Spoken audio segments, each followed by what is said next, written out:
Also, in support of H.R. 953, the Reducing Regulatory Burdens Act of 2017, the House Committee on Agriculture, which I serve on, as does Chairman Gibbs, passed this bill out of committee every Congress since the 112th Congress. The bill language was likewise included in the 2012 Farm Bill, reported out of the committee, as well as in the 2013 Farm Bill the House sent to conference. It was also included in the committee reported text of the FY 2012 Interior, Environment and Related Agencies Appropriations Bill, but it has never reached the President's desk. For more than 100 years, the federal government has administered its responsibilities under the Federal Insecticide, Fungicide, and Rodenticide Act, FIFRA, to review and register pesticides in a responsible way that protects human health and the environment. Under the Clean Water Act, the EPA or a state authority issues a National Pollutant Discharge Elimination System permit, NPDES permit, and that regulates the discharge of pollutants. NPDES permits specify limits on what pollutants may be discharged from point sources and in what amounts. And since the passage of the Clean Water Act in 1972, the EPA has interpreted its responsibilities related to pesticide use such that compliance with FIFRA would mitigate the need for duplicative permitting under the Clean Water Act. As litigation in the early part of this decade began to challenge this interpretation, the EPA ultimately responded with the promulgation of a regulation on November 27th of 2006 to clarify how these two laws operated.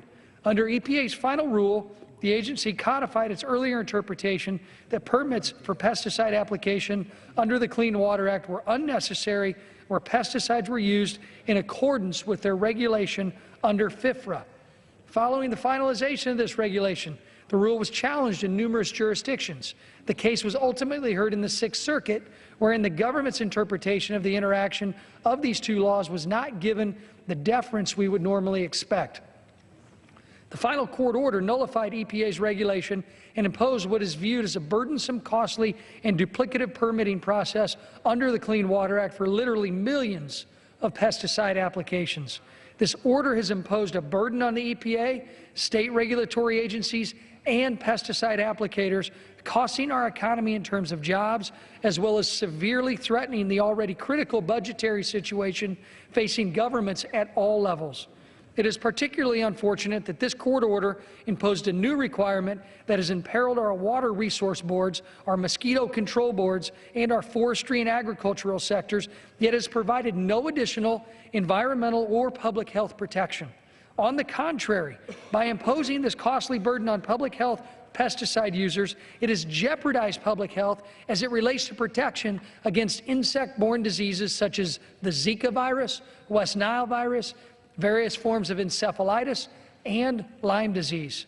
I recently heard from the Macon County Mosquito Abatement District in my district, based in and around Decatur, Illinois. They can attest that the price of complying with NPDES permitting is very high.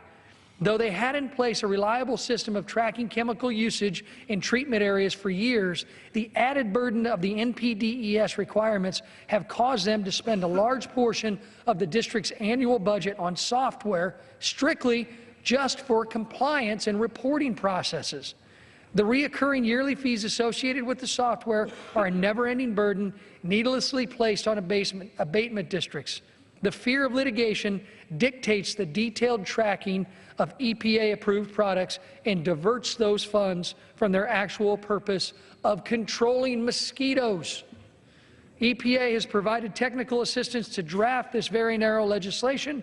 The goal of this legislation has been to address only those problems created by the decision of the Sixth Circuit and to be entirely consistent with the policy of the EPA as stated in their November 27, 2006 final rule governing application of pesticides to waters of the United States in compliance with FIFRA. I urge all members to vote for this legislation, and I reserve the balance of my time.